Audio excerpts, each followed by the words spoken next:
the vulnerable. Apa yang bisa dilakukan di dalam fiscal? Raise revenue pasti. Karena tugas dari Menteri Keuangan itu sebetulnya sangat gampang. Dia hanya punya opsi 3 hal. Naikkan, potong, pinjem. Itu hanya 3 itu. Jadi segampang itu sebetulnya jadi Menteri Keuangan.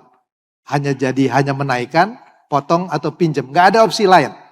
Kalau Anda nggak bisa naikkan, maka Anda harus potong. Kalau Anda nggak bisa potong, Anda harus pinjam. As simple as that.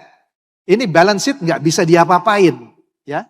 Nah, persoalannya adalah mungkin nggak menaikkan? Nggak mungkin saat ini. Masa di dalam situasi ini tax revenue, taxnya mesti dinaikkan. Increase that. Nggak mungkin juga. Siapa yang kalau mau pinjam uang sekarang cost of fund-nya akan jadi sangat mahal. Maka opsi yang paling mungkin itu adalah opsi 3. Cut the spending selectively. Jadi solusinya hanya bahwa fiskalnya itu kemudian harus dirationalize untuk mengadres isu itu. Jadi mungkin bisa dilakukan combined revenue misalnya dengan tax admin. Persoalannya adalah saya suka untuk mengquote apa yang disebut oleh Jean-Claude Juncker. Dia bilang, we all know what to do, we just don't know how to get re-elected after we've done it. And that's the political economy problem. Ya, atau Thomas Sowell dari Stanford itu pernah bicara begini. The first lesson of economics is scarcity because there is never enough resources to satisfy anyone's want. But the problem is the first lesson of politics is how to ignore the first lesson of economics. Ya, salah ya. Saya diminta untuk bicara mengenai economic outlook. Ini adalah satu masa di mana menjadi ekonom itu adalah pekerjaan yang paling enak. Karena apapun yang dilakukan prediksinya pasti salah. Ya, saya selalu sebut bahwa ekonom adalah seorang yang punya kapasitas untuk menjelaskan apa yang terjadi di masa depan dan kemudian dengan cara yang meyakinkan akan menjelaskan kenapa prediksinya salah. Tapi herannya Bapak dan Ibu akan ketemu saya lagi tahun depan untuk mendengarkan kesalahan-kesalahan ini. Saya mulai dari yang pertama ya. Ini baru beberapa hari yang lalu itu ada strike yang terjadi di mana Iran itu menyerang Israel dengan misailnya. Dan ini adalah respons terhadap ketika ceasefire terjadi, itu Israel tetap menyerang Lebanon. Saya bukan ahli militer, tapi yang saya bisa coba lakukan adalah kira-kira memperkirakan kemana arahnya.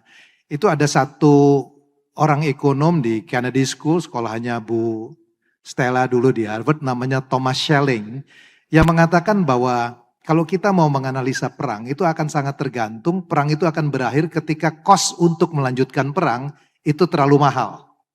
Berhentinya di situ. Jadi bukan karena adu siapa lebih kuat, tetapi biaya untuk melanjutkan perangnya itu jauh lebih mahal. Nah sekarang, kalau kita lihat ini di dalam game yang pertama, antara Amerika Israel dengan Iran, kalau dari segi kekuatan militer, Iran itu akan di bawah Israel dan Amerika. Ya, sehingga yang akan dilakukan oleh Iran di dalam kondisi ini itu bukanlah untuk memenangkan perang, tapi untuk membuat cost dari perang itu menjadi sangat mahal buat Amerika dengan Iran. Nah, jadi yang dia lakukan adalah di sini dikatakan bahwa Iran itu nggak bisa merubah outcome-nya. Dia nggak akan coba, tetapi yang dia lakukan adalah dia akan melakukan sesuatu untuk membuat cost dari perang ini menjadi sangat mahal. Inilah yang direspon sebagai apa yang dilakukan di Lebanon. Karena kalau itu yang terjadi, harga minyak akan jadi sangat mahal dan implikasinya adalah pada midterm election di US.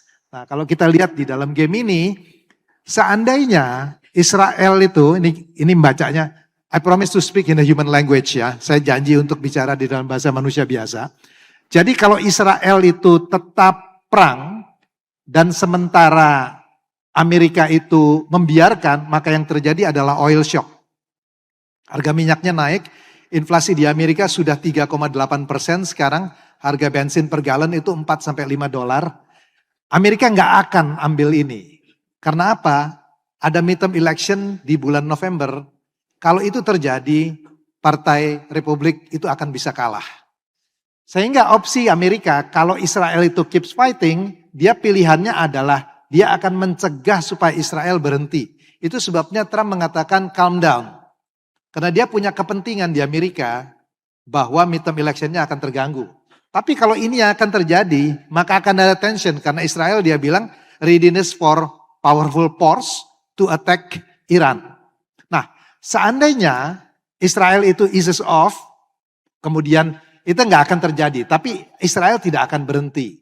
Maka mungkin equilibrium yang diharapkan adalah calm holds, di mana Amerika akan minta Israel untuk jangan menyerang lagi. Bukan karena dia pro-Iran, tapi dia punya kepentingan politik di Amerika yang akan membuat bahwa bahaya di dalam politik domestik. Ini yang saya sebut dari dua belah pihak itu ada faktor yang akan mendukung di mana keseimbangannya mungkin akan terjadi. Saya nggak tahu ini berapa lama, tapi mungkin gejalanya akan terjadi ke sana. Nah, sekarang kemudian dampaknya apa pada Indonesia? Dari segi trade pasti harga energi akan mahal, inflasinya akan naik, growth-nya akan melambat, risiko dari stagflasi. Kemudian di financial sector ada US, the Fed itu unlikely untuk bisa menurunkan interest rate-nya saat ini. Sehingga dia tidak mungkin cut rate, rupiahnya akan under pressure, investment-nya akan weak. Ini adalah situasi yang akan kita hadapi. Secara fiskal, kalau $1 itu oil price-nya naik, itu defisitnya 6,8 triliun additional.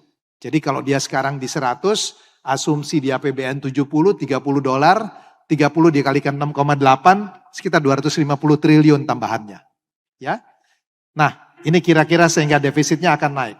Nah, sekarang saya masuk kepada domestic economy. Yang menarik adalah situasi di domestik itu nggak seburuk yang dibayangkan. Mungkin Bapak dan Ibu banyak yang nggak setuju sama saya. Karena apa? Karena kalau dilihat di kuartal pertama, household consumption-nya itu masih relatively lumayan. Didorong oleh Lebaran pada waktu itu, puasa pada waktu itu. Dan juga yang punya pengaruh itu adalah government consumption. Karena di first quarter itu pemerintah itu melakukan spendingnya sekitar 20, hampir 22%. Ya, sehingga kemudian mendorong growth-nya jadi naik secara signifikan. Pertanyaannya adalah government consumption yang seperti ini di sini, ini mungkin nggak bertahan 22%. Kalau dia terus bertahan 22%, syaratnya hanya satu, revenue pajaknya harus bisa membiayai ini kan. Ini mudahnya di company kan, kalau capex Bapak dan Ibu mau expand, itu harus revenue-nya harus naik. Kalau revenue-nya nggak naik, nggak mungkin, capex-nya harus diturunin di kuartal berikut. Nah sekarang pertanyaannya adalah, kalau growth-nya slow down, bisa nggak kemudian capex-nya di-expand? Less likely, sehingga mungkin di kuartal 2, 3, dan 4, growth dari government spending-nya nggak mungkin di 22%. Maka kita akan mulai mengalami deceleration dari economic growth-nya. Saya cepat aja, ini dashboard. Kalau lihat dari angka-angkanya di bulan April, yang jadi soal itu adalah yang merah ini, 1,9, itu retail sales index-nya masih drop. Ini cerminan bahwa problemnya itu ada, kalau kita lihat mengenai purchasing power di Indonesia itu nggak bisa dilihat secara agregat. Dia harus dilihat secara granular. Top 15% doing okay. The bottom 30% itu mereka terbantu dengan social protection. Macam-macam. Problemnya itu adalah di decile 5 dengan 8. Di kelompok ini yang spendingnya antara sekitar 2 sampai dengan sekitar 3 juta sampai 10 juta, itu mereka experience negative growth di dalam 7 tahun terakhir. Jadi kalau yang datang ke konser itu top 15%. Yang beli apa iBox, datang ikut di, tapi kalau lihat yang paling bawah, itu 30% dia dapat social protection. Ini menarik ya, bahwa isunya itu adalah yang di tengah ini. Jadi kalau lihat NPL, naiknya juga problemnya di situ. Apalagi yang merah? Yang merah di sini adalah CPI-nya mulai naik, inflasinya mulai naik, tapi masih terkendali. Kemudian volatile untuk makanan. Ini adalah impact daripada exchange rate-nya yang mulai mengalami pelemahan, walaupun nggak terlalu signifikan. Saya cepat aja. Di sisi lain, di sisi budget, sebetulnya APBN-nya, saya mesti katakan bahwa realisasi sampai dengan Maretnya, itu nggak terlalu buruk. Pertanyaannya adalah, bisa nggak government spending ini akan terus setinggi ini ke depan. Karena growth-nya itu 35% spending dari government-nya. Sementara tax revenue-nya itu kalau kita lihat dia tumbuh di sekitar 18%, sementara spending-nya 34%. Subscribe, share, like, and comment. Subscribe, share, like, and comment. Subscribe, share, like, and comment. Subscribe, share, like, and comment. Subscribe, share, like, and